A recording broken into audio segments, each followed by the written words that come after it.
Welcome to the deep dive. Today we're jumping into something pretty unusual, actually, based on some really interesting material you sent over. Yeah, it's definitely out there. We're going to be unpacking a conspiracy theory that honestly sounds like something straight out of, I don't know, an old sci-fi comic. Yeah, it does have that feel. It's this alleged CIA file supposedly detailing how 23 Soviet soldiers were petrified by aliens during the Cold War. Turned to stone instantly. It's quite the image. Exactly, solid stone.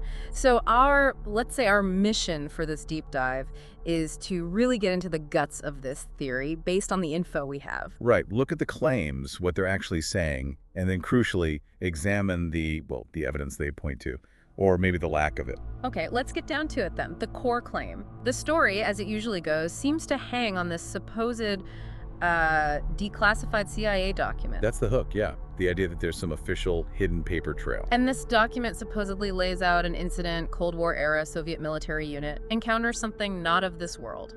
And it doesn't end well for the soldiers. It takes a very lithic turn. Huh. Lithic, nice. But the setting is important too, right? You mentioned that, off in Siberia. Off in Siberia, yeah, or some other really remote, isolated area. And that's key to the whole narrative, you know? How so? Well, the isolation makes the cover-up seem more plausible, doesn't it? Yeah. If something truly bizarre happens way out there, fewer witnesses, easier to contain. That's the logic anyway. Right. Makes sense from that perspective. And it wasn't just random people, it was specifically a Soviet military unit. Exactly. And that detail adds, like, a whole other layer. It suggests stakes. It suggests a state-level response. Yeah, I mean, imagine the implications if an entire military detachment was just Yeah. neutralized Yeah. by something unknown. Huge implications. So the story builds from there. The central event is usually the appearance of a UFO. Yeah, described in fairly standard UFO lore terms. Lights, weird movements. Pretty much unusual flight patterns, lights Wow. doing things they shouldn't, technology that seemed way beyond anything at the time, maybe even beyond what we have now. Okay, standard strangeness. But then comes the really unbelievable bit. The petrification. Instantaneous. Turned into stone statues. Just frozen in place. Frozen in their last action, supposedly. It's a really striking, almost mythological image, isn't it? It really is. Almost biblical in a weird way. And then the final piece of this core claim is the reaction, the Soviet reaction. Which was? Allegedly a massive top-level cover-up, swift, total secrecy. And the reasoning behind that in the story? Generally, it's presented as twofold. First, avoid mass panic. Aliens are real and they can turn us to stone. Yeah, okay, that might cause a stir. And second, especially critical during the Cold War, was concealing any kind of vulnerability. You don't want the enemy, or even your own people, knowing you're potentially defenseless against some kind of alien superweapon. So it taps into Cold War, fears, secrecy, the unknown. It's all wrapped up in there. Precisely. It's not just an alien story. It's very much a story reflecting anxieties about power, government secrecy, and what might be lurking out there, all seen through that Cold War lens. Okay, so that's the narrative itself. It's compelling in a B-movie kind of way. But let's talk about the evidence, or the supposed evidence. This is where it gets shaky, right? Very shaky. I mean, when you start looking for concrete proof, the whole thing tends to, crumble. Like stone, sorry. Exactly. Instead of actual documents you can point to, you mostly get secondhand accounts. The classic friend of a friend heard.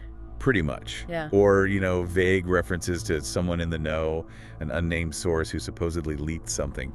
It really feels like a modern urban legend in that sense. And what about those CIA documents they always mention? Ah, yes. The documents, well, that's the frustrating part.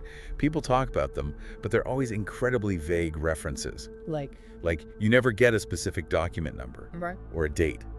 Or an archive location where you could actually go and try to find it yourself. So no way to independently verify this key piece of proof. None whatsoever. And that's a huge red flag. Yeah. I mean, genuinely declassified materials, especially from the CIA, usually end up in archives, accessible through FOIA requests, things like that. Right, there's usually some trail, even if it's redacted. Exactly. The complete lack of any concrete citation here makes these claims really, really hard to take seriously from an evidence standpoint.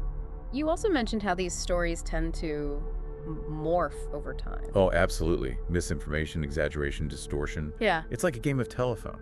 Each retelling might add a little embellishment, change a detail for dramatic effect. Making it even harder to trace back to any potential origin if there ever was one. Precisely.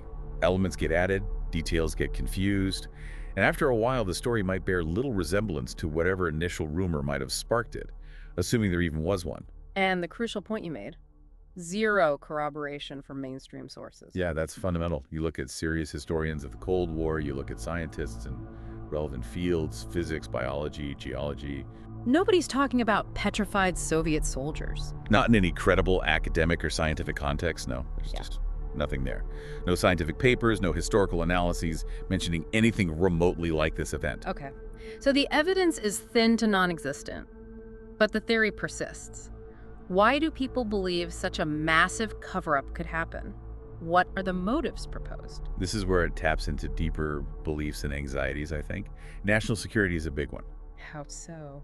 Well, the idea that a superpower, especially the Soviet Union during the Cold War, would do anything to hide a weakness that resonated. Wait, revealing you were technologically inferior to aliens or vulnerable to some kind of instant kill weapon, that's not something you'd advertise. Definitely not.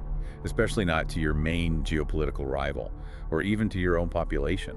Fear of showing weakness is a powerful motivator. And then there's just the general distrust of government, particularly around UFOs. That's a factor, sure. A huge factor. There's a built-in audience almost that already believes governments are hiding the truth about extraterrestrial contact. So a story like this just fits neatly into that existing narrative. Perfectly. It confirms their suspicions. And the preventing mass panic argument is often used in these contexts too. The idea that the public just couldn't handle the truth. You also brought up technological secrecy. That's slightly different. Yeah, it adds another dimension. It's not just about hiding the existence of aliens, but maybe hiding the nature of their technology. Like this petrification process itself? Maybe it was seen as some kind of advanced weapon tech. Exactly. Something that, if understood, could be incredibly valuable, maybe even weaponized by whoever figured it out first. So both sides would have an interest in grabbing that tech and keeping it secret. Okay, so hiding weakness, controlling information, maybe grabbing alien tech.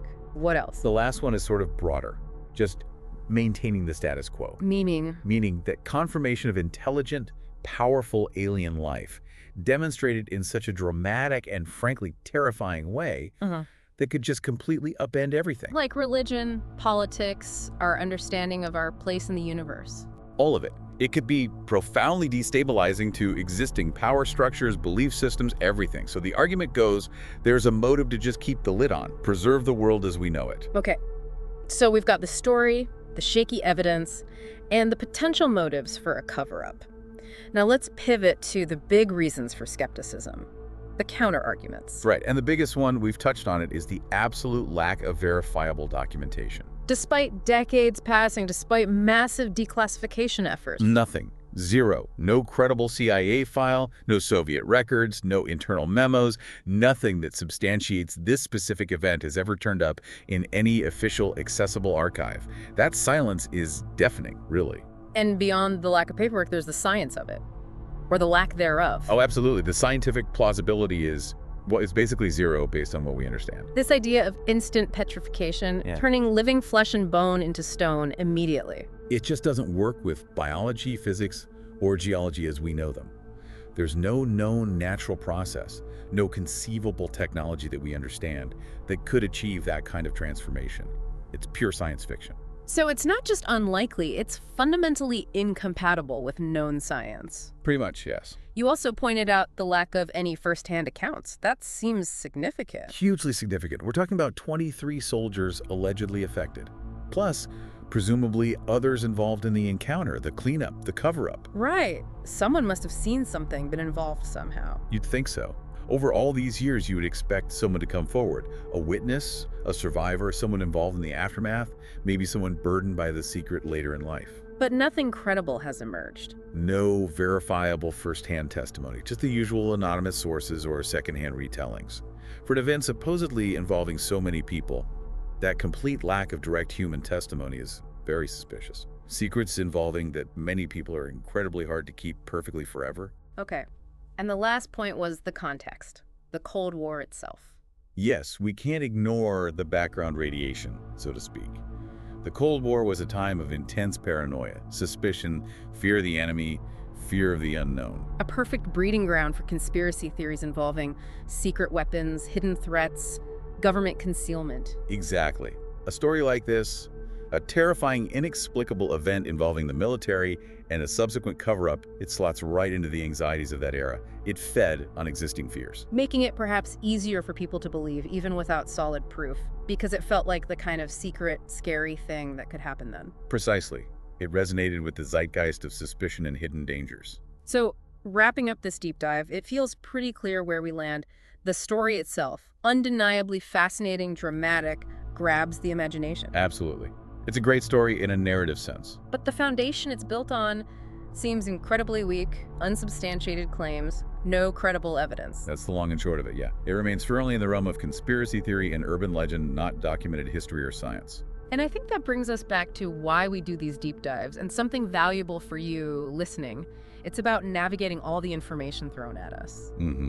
That ability to critically evaluate sources, to ask, where is the actual evidence for this claim, is just so important. Especially now. Just because a story is compelling or gets shared a lot doesn't make it true. We have to look deeper. We really do. Check the sources, look for corroboration, consider the plausibility. Exactly.